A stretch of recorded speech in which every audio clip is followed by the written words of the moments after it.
to show that you give a damn, that you got a little emotion about the fact that people are losing their jobs indiscriminately, that this individual sitting down at 1600 Pennsylvania Avenue has given absolute power to one man who brings his son into the Oval Office, whose son says to him, "You're not the president. You shouldn't be in that chair." Now, where did he get that from? He got it from his daddy, because that's what his daddy thinks is the man who brought him into the Oval Office. So I just like to see somebody wake the hell up and get excited about the fact that your country is under assault. They're not at the gate anymore. They're in your bedrooms. They're in your living rooms. They're in your businesses. They got your data, dumbass. They got all your stuff.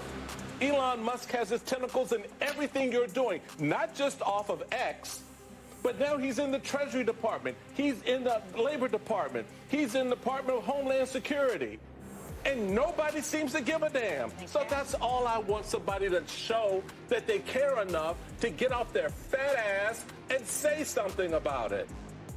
In this round, here's Charles Big Angry Adams. So, Quanah, in the last segment, you mentioned that you believe that Elon Musk is the true vice president.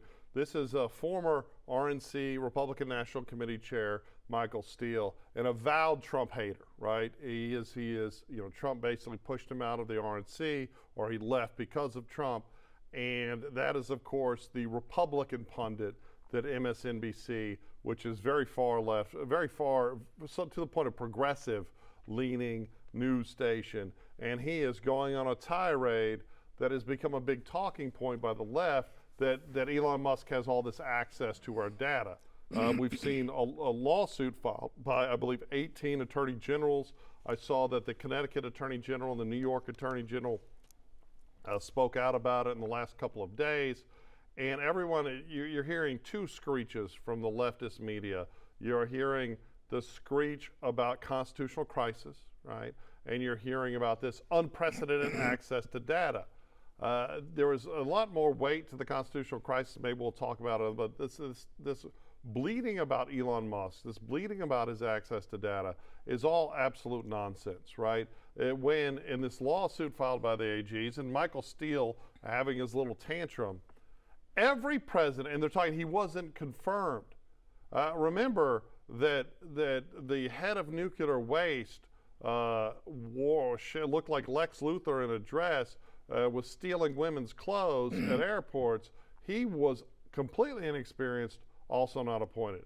This prior administration put Greta Thunberg on a pedestal, this child who started skipping school to protest climate change, and said we should all listen to her and her ideas. And now they're all melting down because Elon has this group of young, hyper-intelligent men who are, and women, who are looking at data and looking for fraud and waste. And they're crying. They're saying, oh my goodness, they're seeing in your bedroom. No, they're not. They're seeing data that everyone at the IRS, including thousands of people not confirmed, have access to. And that every president brings his own team in and says, hey, y'all go make this change. And I will say this.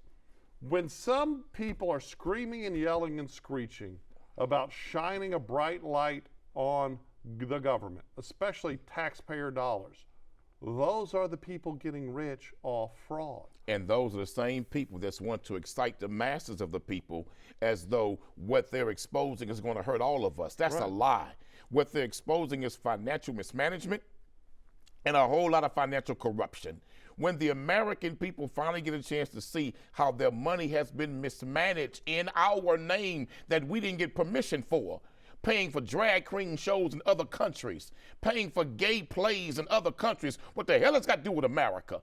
But Charles, let me say this to Michael Steele.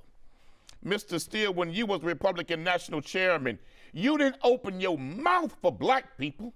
When you were the RNC chair, you didn't open your mouth against George Bush's administration and the awful things that they did to take black progress backwards. Mr. Steele, where were you, Mr. Steele, on behalf of black people when black men were being shot and gunned down in the streets and Republicans were applauding those cops, uplifting those cops? You didn't say a damn word for black people. Now, all of a sudden, that the master has kicked you out of the house.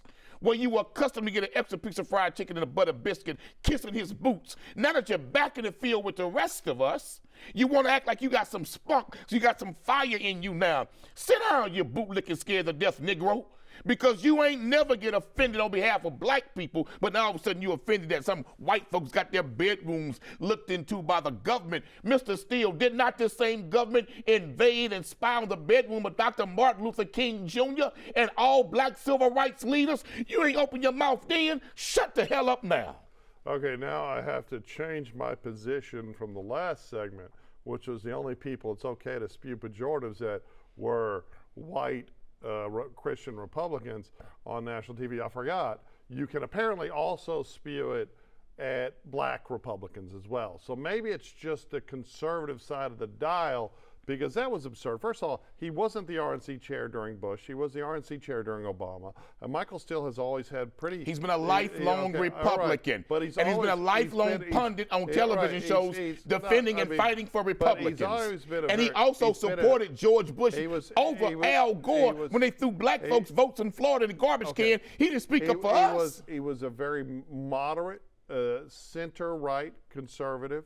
And he has had very strident positions on what he believes. Now he angry now. That he would be best for black America. Because the white man then kicked him out the house. Now he's angry. That's horrible. Calling him. Oh, he was, just so long as he was their favorite hand-picked Negro, he had nothing to say. But all of a sudden now that they've kicked him out of the house, like they always will do, now that he got his Negro wake-up call, like all them scared-to-death Negroes do, hold on, those white people in power who use black faces in high places all the time to speak what they want to speak to America while they ignore the suffering of their own people. Mr. Steele, you ain't never opened your mouth for us. Sit down and be quiet. Now, I will agree that the Republican Party largely just wants to facilitate the whims of the ultra-wealthy, but of course, that's really kind of what the Democrats do too. And Him and Tim Scott hanging together now, Mr. Steele. The Democrats do. And all them other Negro Republicans who supported Donald Trump, and he didn't select not one of them to be a cabinet member. The Democrats do it as a perverse pander, right,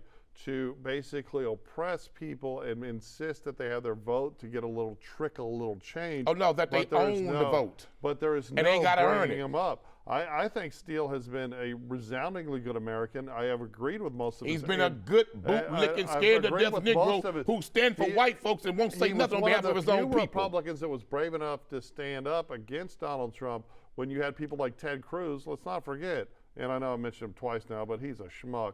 But Ted Cruz, Donald Trump insulted his wife. Games. Insulted his wife, called her ugly. Insulted his daddy, too. And then Ted Cruz got in his lap. Have you saw his wife? Man, don't be rude about it. I just asked you, have you saw his wife? Yes, she's a very nice lady. See what you said? You ain't lie, though. Okay. You told the truth. Okay, she is not I wouldn't call her an ugly woman. She's beautiful, huh? I wouldn't call her a beautiful woman either. Damn you, I tell you. There's a lot of room in the middle. There ain't no room in the middle with her. Okay. But she looked like the guard dog in the house alone. She does not. Actually, she's a she's a regular looking woman. I thought that was a family pit bull for a minute. But anyway, go ahead. Anyhow, look, we're talking about, but just last segment, you were hating on Elon Musk, and now you're loving on. I'm not hating on Mr. Musk. I want anyone that is going to shine a light on corruption. I think he's a real vice president. Well, Steele thinks he's the real president. Hey, you know what? Let's root out all the corruption.